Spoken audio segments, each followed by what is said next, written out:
上環街市五鬼肉檔。上環街市2樓個豬肉檔天未光就傳出剁肉聲，街坊都知係豬肉平開工。平姐呢排成個人容光煥發，連手臂啲老人斑都淡晒。不過佢個女阿欣放暑假返嚟幫手，第一日就覺得阿媽唔妥。凌晨4點幾，街市啲光管吱吱響，平姐揸住把崩口斬骨刀，對住塊八卦鏡喃喃自語，面啲豬皮滲出啫喱狀血水，滴落發霉街磚，墜成個符咒圖案。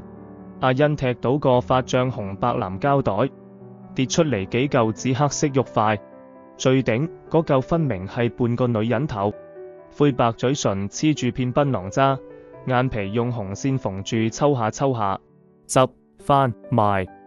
平姐把陰陰聲突然喺耳背響起，阿欣成身雞皮，抬頭望見阿媽個影頭喺水磨石牆，頸椎位凸起粒拳頭大肉瘤。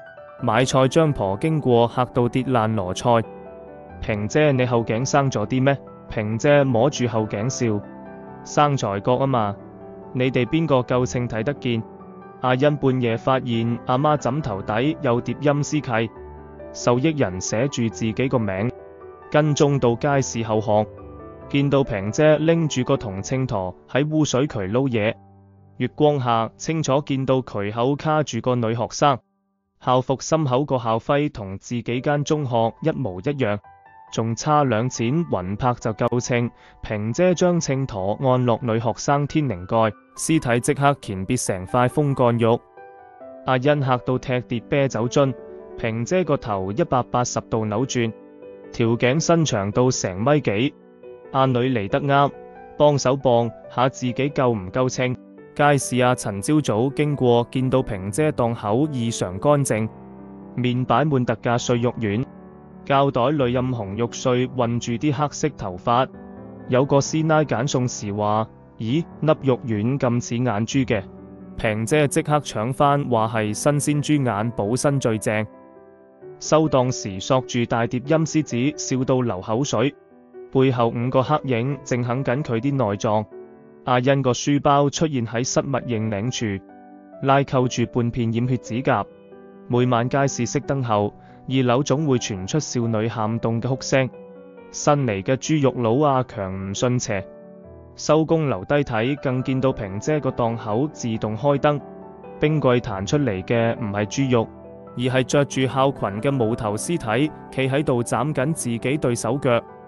盂蘭節嗰晚街市提早收檔，平姐綁住阿欣擺上豬肉，5盞豉油燈照出5隻黑影爬上。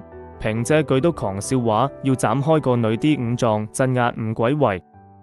到落瞬間底伸出幾十隻枯手扯住佢。原來20年前佢老母都係咁樣被分屍。5隻惡鬼轉頭撲向平姐，啃到佢剩反副白骨先至停手。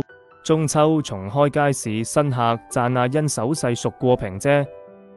無人見到底5團黑影將新鮮豬肉黐上佢腐爛身軀，後頸肉瘤生到南瓜咁大，入面困住個瘋狂捶打嘅細路女身影。